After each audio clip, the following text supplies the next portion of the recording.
Hey guys, welcome to today's episode. I want to show you something that's really cool, really unique, and really hasn't been done out there all that often. I'm combining two different types of techniques or products into a single one that I think is going to give you the opportunity and ability to sell something very unique and customized or personalized to your customers. I'm sure you've all heard of things like challenge coins. I've been doing challenge coins for a little over 15 years. I call most of these awareness coins because I have been raising awareness for causes in a variety of industries, for charities and so forth. This is an autism coin. So I've taken this media of producing high quality coins for various industries, and I've created what I'm referring to as our new memorial coin. This coin is going to be utilized to help commemorate a person's life, their legacy, and it really has a lot of meaning. And if you could see that this is a very unique and customized coin, the thing is that we're going to introduce this coin with sublimation. And we're doing that because we've manufactured this with a cutout specifically for a sublimatable disc. So now you're going to be able to put a person's image on there, you could put text on there, whatever you want to do for your personal customer, you can do, and you can make them single or in batches. So if you're going to join me on today's episode, I'm going to show you how to do this, and then at the end, I'm going to show you how you can get these coins or even potentially customize your own designs. So stick with me and let's get started. All right, guys, so first thing I want to show you is I use this cutting mat, right, for cutting sublimation paperwork and so forth. But one of the things I want to show you is basically sizing, right? Most of the coins really are made in a metric fashion, so they're run by millimeters, and these are all millimeter sizes, right? They say size doesn't matter, but let me tell you, it does, at least when it comes to memorial coins or making your own type of coin. Without getting political, we have here a mugshot, of a Donald Trump coin, right? If you look at this, this is going to be a 32 millimeter style coin. It could fall maybe in between. It might be a 31 millimeter, right? A lot of the coins that you'll pick up out of China, let me show you this one. This is a coin that probably I got off of Temu, however you want to pronounce that, right? So this type of coin, yeah, they're going to charge you $5-6. It's a very simple coin. It's very thin. This is probably 1.5 to 2 millimeters thin or thick, and that's going to come in at a 40 millimeter style coin. Okay, 40 millimeters. This is probably your number one standard challenge coin. So when you're talking military personnel, and thank you guys for your service if you served in the military, but anyone in the military who's probably trading challenge coins are trading in this 40 millimeter size. That's the standard. Obviously there's going to be others. Okay, so you have a 31, which I'll bring this one closer for you, right? If you could take a really good look at this, you can actually see this is just a sticker that was printed and put on top of an actual $50. So yes, this piece is worth 50 cents, regardless of what you think of the picture on here, but it's literally a very thin picture, and it's just pressed on top. So if you remove the sticker, you basically have yourself a $50, okay? The next size coin is going to be, on average, a 45 millimeter. This 45 millimeter has kind of been my standard in the awareness community. Again, this comes around 2 to 3 millimeters. I would have to validate or check this one, but this is around a 2 to 3 millimeter. I'll say 3 millimeters on this one. And if you find, what I try to do is I just want to show you that that's where this is going to fall into. This is a 45 millimeter. This is a 40 millimeter, right? And then this, you have a coin, an actual 50-cent piece That's a, we'll call it a 31 millimeter. Okay. Now, when it comes to our memorial coins, which this is the brand new, just released, I just got in my final designs. It says love and mist at the top, and then forever in our hearts at the bottom, right? It's dual color, so you got black and red enamel that's been filled, and then a little bit of a sandblasted texture in the middle with the heart and the butterflies, okay? This coin here is, I know definitely is 3 millimeters in thickness, okay? And this comes in at a whopping 50, that's 50 millimeters, okay? This is why I say size matters, because two things. One, when you put a picture in here on this side, you want the largest types of picture that you could potentially get. Or if you're going to put a phrase in here or some kind of statement, the larger area that you have in order to be able to print what you want is also going to make it a lot easier for whoever you're gifting this to or selling it to, for them to be able to see the coin, not have to squint, not have to, hold it very close to their eyes. So that's important because you have maybe 3 millimeters on each side that you're losing. So I think across you might be around a 45 or millimeter in terms of actual disk space. Okay, so again, 50 millimeters. I just wanted to cover some basic sizing for you guys so that you could clearly understand the sizes of different coins that are out there. This one again here is probably the #1 standard challenge coin that's out there. These two are custom made for me. I design them, I produce them. I don't manufacture the stamping process or the enamel fill, but I've been working with a manufacturing company for, like I said, 15 years to get these. And this is more of a novelty coin. I don't think you'd really see anything like that on the market. So let's go ahead and jump in on how to make this coin. All right, guys, we're over here at the computer now. I wanted to show everyone how to utilize a template that I've created in order to make the perfect disc that you're going to need printed in order to fulfill the memorial coin. I use a program called Affinity Designer. It's very similar to an Adobe AI. It's a really good program. It's up and coming, or it's been around for many years, but it's becoming a lot more mainstream.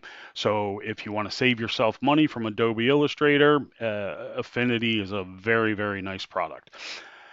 What I've done here is I created, this is an 8.5 by 11 sheet of paper. So if you're going to print, you'll be able to print on an 8.5 by 11.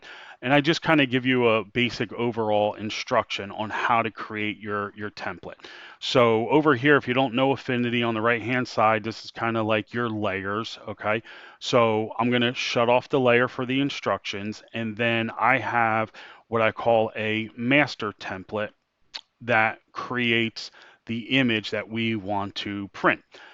In full transparency, this is my father. He passed away last year in October, and I have made a couple coins for my family with his picture. So we're going to use him as the template or as the sample here, okay? And underneath, you could see here with the drop down, okay, you have sub layers underneath this particular layer.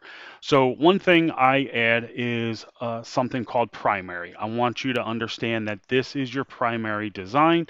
And at the end, I'm going to show you how we clone this all across to additional items. Any changes you do in your primary will automatically occur in your clones, which means you only have to update one image, not 50 or 40 or whatever you're printing. One thing that I like to add is guidelines. So I'm going to zoom in here to the picture, and what you're going to see is 3 different lines. I always create a green line, which I consider a safe line, okay? This is set at 33 millimeters, all right? And you can shut it off. It's a sub layer underneath, but this is 33 millimeters. This is smaller than the actual disc we need, but I like to make sure that whatever is inside this green area, I am 100% certain it will show up on our disc, on our coin, so that you clearly know what you're going to get when you print. Okay. The next line that I have is a red line. This red line is what I consider our cut line. The cut line is essentially the most outer edge of the coin or the disc. All right. So you're not going to be able to really print anything outside of this red line on the disc, which means when you insert it on the memorial coin, you're only going to see what's in this red area. Okay. Sometimes a little bit less, which is why we have the safe line, the green. Um, but you'll very rarely ever see anything more because that is your cut line. And then lastly, I put in what is known as the bleed line. Okay. The bleed line is always a little bit larger than your cut line. And the goal there is that even though you have your cut line, you want things to bleed past that red cut line, because as the metal shrinks or expands when it's heating, or if you put your disc on the paper and it's off center just a little bit, you never have to worry about having a white section of your disc showing, or having to reprint them and redo your discs, right? I like to do the one and done method here. So you have three different lines. The green is your safe, the red is your cut, and the blue is your bleed.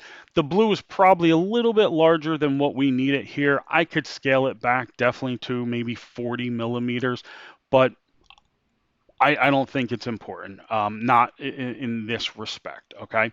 So once we have those three bleed lines and we know, or these three safety lines, right, and we know that these are good the way we want, you obviously don't want to print them. All right. So what I do is in Affinity, right, you can leave all of these toggled on, but then I shrink the sub layer, and all you have to do is uncheck or untoggle this line, and it'll hide that layer. So you have all three line guidelines there, and then when you go to print, which my instructions are here, please hide before printing. Um, you'll be able to make sure that those disappear. All right. Primary, I just let you know that this is your primary item. Like I said, we're going to clone these. I'll show you that in a moment. And again, you can uncheck this if you don't want to print it. I like to leave it here because when you print in the mirror image, you'll actually know that this has been mirrored, because it'll be reversed. All right. So now we'll shrink this back down to a normal paper size. And now I have what we call our clone layers. So over here, I'll toggle this on, and look, we have an actual list of clone layers that are here. And you can see all the guidelines on them. And when I hide the guidelines, it goes off on all of them. All right, so you can see here that, like I said, we hit the clone button and everything shows here. We have our guidelines in here, and you can clearly see that if you hit the guideline button, it will take the guidelines off of all prints. So when you go to print this, you'll be able to print all of these. So 4 by, what's this, 5. So you'll be able to print 20 images on an 8.5 by 11 sheet. If you're using 11 by 17 or larger paper, you can obviously just highlight one of these, or duplicate it and render it out to having additional ones. But uh, what I've noticed is most people are not purchasing 20 plus coins at a single time. So what you're actually going to end up printing is maybe just one or two, but this gives you the ability to clone this out. So for this purpose, we're going to go ahead and just print the single one here. And in Affinity Designer, right, once we have this, again, I'm making sure that obviously we don't have our instructions on the page, which will tell you a little bit more about the clones and the guidelines. We want to make sure that the guidelines are off, okay? And then how many do we actually want to print? So if you expand the clone layer, you will see how many clones are down here. And what I'm going to do is I'm just going to grab a bunch of these by clicking on one, going to the bottom. I probably picked too many here, so let's start here. And I just shift to the bottom, and then we're going to go and hit the toggle off. Okay. Looks like I'm still toggling too many here. Where are they at? There. Okay, so they're at the bottom. Um, so I have it the way we want, but the layers are opposite, right? So I'm showing the ones at the bottom. So if we just uncheck these real quick, and we'll just check a few at the top here. Let's just see where they're at. Okay. They look like when they got cloned, they went through a couple different areas. So there we go. That's looking for the top one. Okay. So here we go. It's it's just reverse order, and these are easy enough to fix. But with that being said, all right, we're gonna print 4 of these at the same time. This is all we really need to see. We know we don't have the guidelines on here, so we're gonna go up here and hit File. We're gonna print. Now I have everything already set up in my system for how I want to print. I am going to choose my printer. I have 2 different sublimation printers. One is my 15,000, my ET 15,000, which is an Epson that's converted, and then one is my Shore Color F500.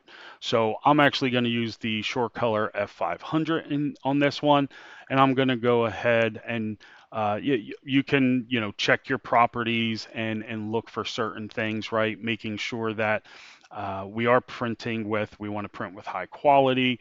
We could take off the simple quality level. We always want to print with max quality. You want low speed, finest detail. So that's the settings that I get out of the FC 500 or the SC F500, as well as affinity. So your settings may be a little bit different.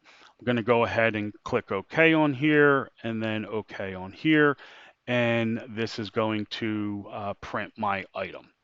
So we're going to go in a moment. It's actually going to open up our screen here to show how we're going to print. You can see I'm using a roll printer. Obviously, you want to utilize as little paper as possible to save this, but for the purpose of time, I'm going to go ahead and instead of trying to change the settings, I'm just going to go ahead and print it as is. So this is going to print out on the printer, and we're going to go over there and pull it.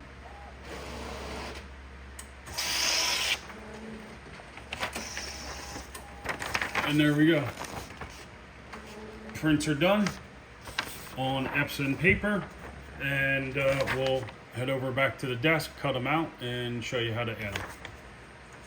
All right, so we taken our print off of the Epson Shore Color F570. I just go ahead and trim off the excess paper here. Obviously, we have a lot more paper than what we need on this one. Okay. And if you were doing, let's say, all 4 of these at the same time, then you certainly can keep them all on a sheet of paper, okay? And press them all like this, right? So the next thing that we need is our sublimation disc, okay? So these are actually punched out through a manufacturer to the exact dimensions that's needed, which is 37.15 millimeters.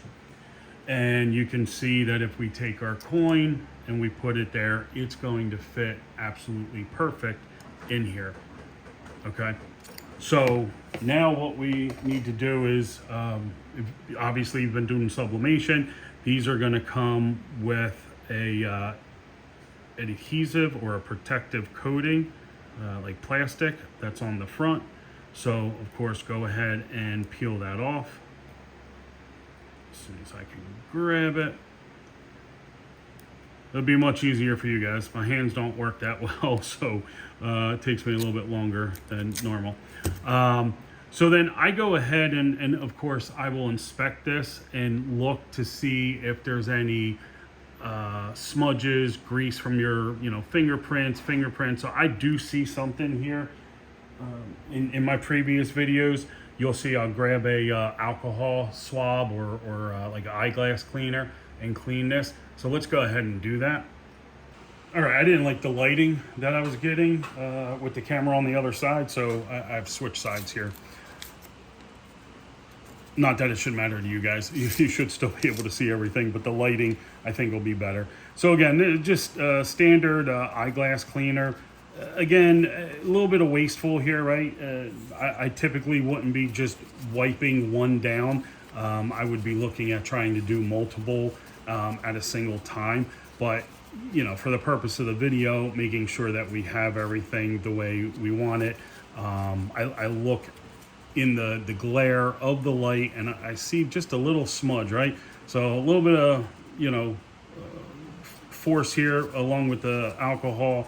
And now I can look at this with the reflection of the light, and it's probably very difficult for you guys to see, but see how you get that little reflection there that's showing up. If I can get that just perfectly right, I get to see if there's any smudges. So at this point, right, we go ahead and let me just point the camera down a little bit more, right?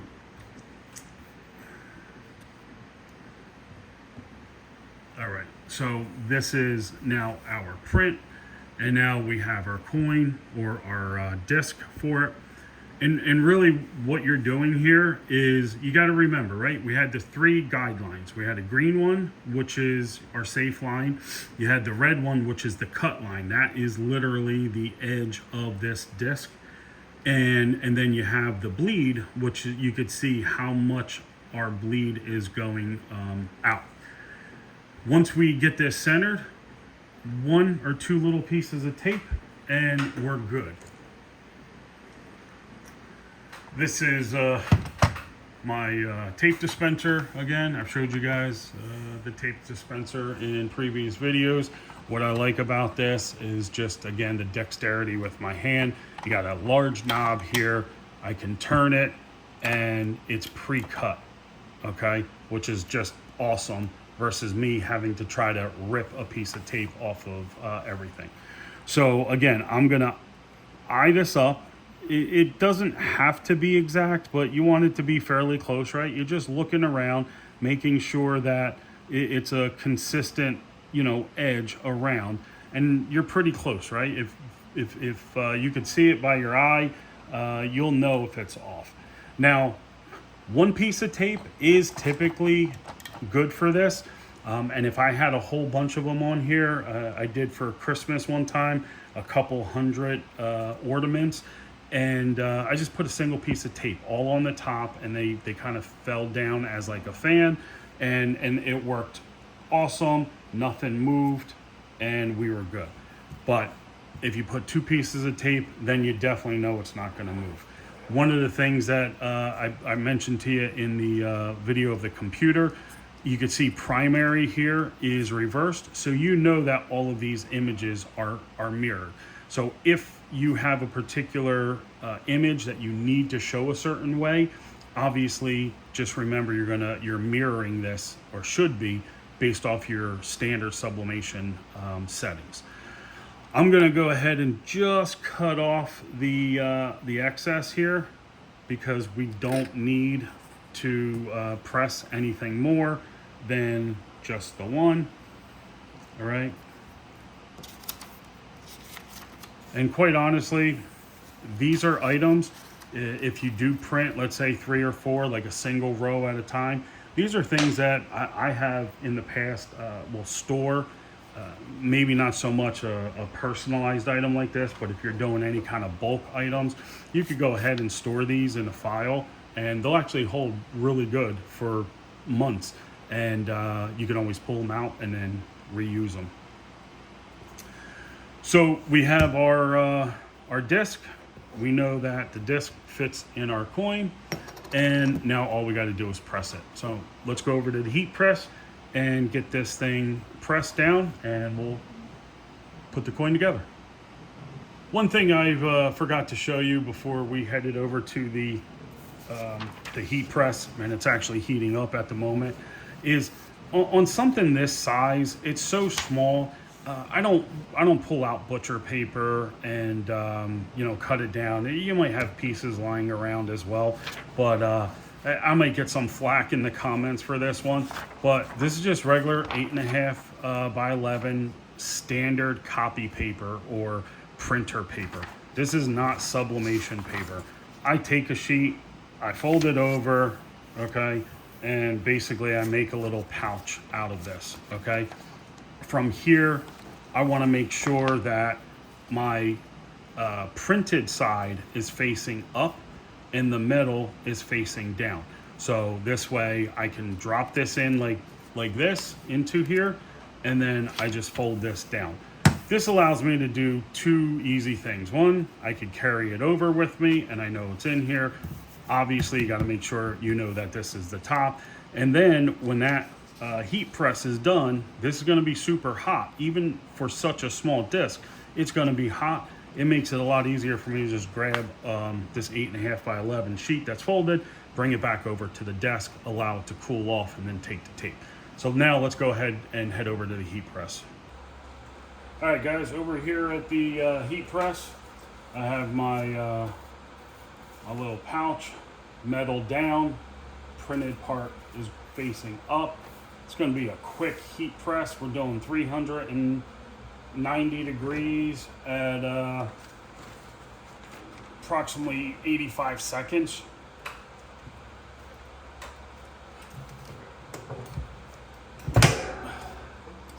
All right, guys, we got 5 seconds left, and we'll pull this out. So timer will go off, and we are good. The Teflon sheet is hot. I'll go ahead and drop that down into my drawer. This is definitely still hot, but you know what? Paper itself, it's not too bad. The metal you don't want to touch. I'm gonna go ahead and grab this and bring it over to the table. All right, back here at the table, we have our press or our disc. Like normal, right? You're always going to get a little sublimation on your paper. That's why you utilize some kind of protection sheet in there. I let this cool. It takes about 30 seconds to a minute to cool the disc. It's so small, it doesn't really take much to cool it off. I'll go ahead and pull this tape off here so that we could show the reveal. We know we got a good transfer. And there we go, right? So this is a really good transfer. Just trying to get a good image here in the camera. Nice, it's clear, looks really, really good, okay? So at this point, this is cool. And all we have to do is, if you purchase any coins from me, your adhesive comes on a sheet generally, okay? Some adhesives can come directly on the back of the disc. I try to get the adhesive off the disc. This way, when you're pressing a disc, you don't have to worry about any issues where you're heating adhesive. Is it gonna hold as well? Is it not gonna hold? So I always try to assure that we're getting the adhesive off the disc. At this point, we'll go ahead and we'll take our coin. I'm just gonna wipe this down real quick, just again get off any of the fingerprints, smudges, anything that could cause the adhesive to fail. And then we have our disc. So we'll flip our disc over, and this is really simple. You're literally just peeling. I say simple, and then I can't get it off. You're just gonna peel the adhesive away, and usually I do it on the table, but I want to make sure you guys can see it. And then you're just going to try to line it up. It's a little bit smaller than your metal, and that's what you want, okay? And then you want to make sure you press it down. get any kind of air bubbles out, anything like that. Make sure that you have a really good fit or seal, okay? And then all we have to do is peel the backing off. I'm going to use, this is what's handy to me at the moment. Usually I have like a little pick. Oh, and it worked, okay. So when you peel something like this off, because there's so little room for error when you're putting the piece on the coin, if you can see, there's a little piece of tape here, the adhesive tape, that kind of got pushed up. So what I'll do is I'll come in here, and I don't know if you could see this on the camera, but what I'm going to do is I'll come in here and I'll try to flatten that down. Because if you get a little buckle in your tape, then when you go to put it down, that little buckle, it's not going to be much, a fraction of a millimeter, but it may cause your print to not sit properly. So now I have that off, everything looks good, all right? And now it's just about positioning the face in the coin. So in this particular coin, right, Eternal Peace is at the top, In Loving Memories at the bottom, and my goal, and yours as well, should be try to get the image centered with the Eternal Peace. And what I'll do is there's a little bit of a lip up there, so I put a little bit of pressure up at the top to just make sure we don't come out. And then I just kind of let the rest flop down. Before you press it in, you might be able to move it a little bit if it's off center. But I think that's actually pretty good, okay? Again, you might be able to adjust a little bit. Once you know it's there, go ahead and apply your pressure. And here, you want to press it down really, really well, making sure that that tape is adhering to the back of the coin as well as your image, okay? And there you go. This is a personalized, or call it a custom, memorial coin. It is Eternal Peace and In Loving Memory on one side. Again, this is a molded, manufactured process in the coin. These letters are raised, so it's three-dimensional. You have two different color enamels here, and then flipping it over, you have love and mist in the top.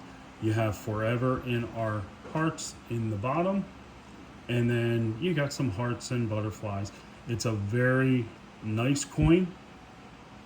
It's got good weight to it, and I've attempted, and I may have to show some video at some point, I've attempted after 24 hours to try to get this piece of metal out, and it is a feat to try to pull it out. The metal will bend, it'll start to almost rip, the adhesive is stuck on both sides, so you do not have to have any issues thinking that this piece will ever fall out. It will not. Last thing I do is I generally take these, I will put them in a protective case before I ship them out. And that case will look something like this, okay? So it's just a nice little way to put it in a protective case and put it in a box and then ship it. I do have boxes coming that will specifically hold these memorial coins, and I actually have 4 other coins in production right now that will be different. Some will be for the memorial sector, some will be more generic, like an anniversary coin or a birthday coin, something like that. All right, guys, I hope you enjoyed today's episode. I hope you can find the value in doing something like this. Again, I've been producing these types of challenge coins and awareness coins for probably close to 15 years. So I understand how to design them. I understand, how to make them. But this is the first time I've gone to a sublimation coin. And I think this is somewhat of a game changer, because when you create a challenge coin or a memorial coin or awareness coin, generally, your minimum production for these is usually minimum 50 pieces. but you're not going to really get a good price on coins until you're in the 250 plus range. There's also a mold fee that they charge to mold each side of the coin. So every coin generally has two different sides, and you end up paying a mold fee for both sides to where they stamp it. And then depending on what your fill is, your finish, and so forth, there's a whole variety of different things you could do with these. But ultimately, this is going to be the first time where you'll be able to just buy a single coin and sublimate it yourself, or you'll be able to buy, you know, in a bulk or wholesale from myself.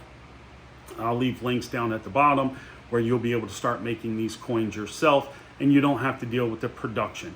If you have ideas for coins, if you want to send me an email or a comment, we could talk about what type of coin you might want to make.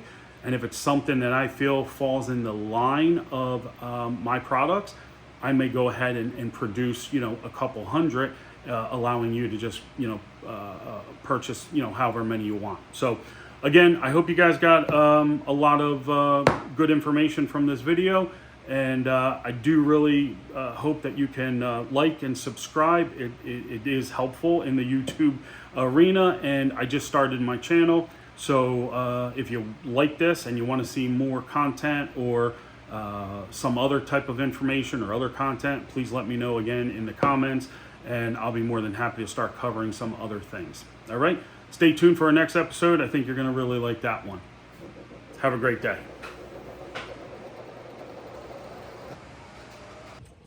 And action. Please like and subscribe to my dad's YouTube channel. Please, please, please. You're silly.